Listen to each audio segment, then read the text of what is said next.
பொதுக்குழுவில் சொன்னதை தான் இங்கே நான் திரும்பவும் சொல்கிறேன். இயற்கையும் இறைவனும் நம் தமிழக சொந்தங்களின் வடிவில் மாபெரும் மக்கள் சக்தியை நம்ம கூடவே நிற்கும் போது எம் மக்களுக்கான அரசியலை தடுப்பவர் எவர்?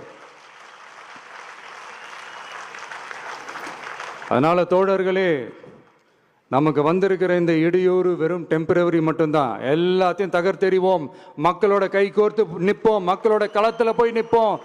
நம்ம பயணத்தில் தடம் மாறவே மாட்டோம். இப்பவும் சொல்றேன்,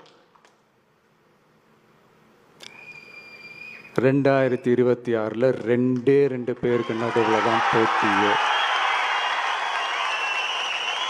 ஒண்ணு, இன்னொன்னு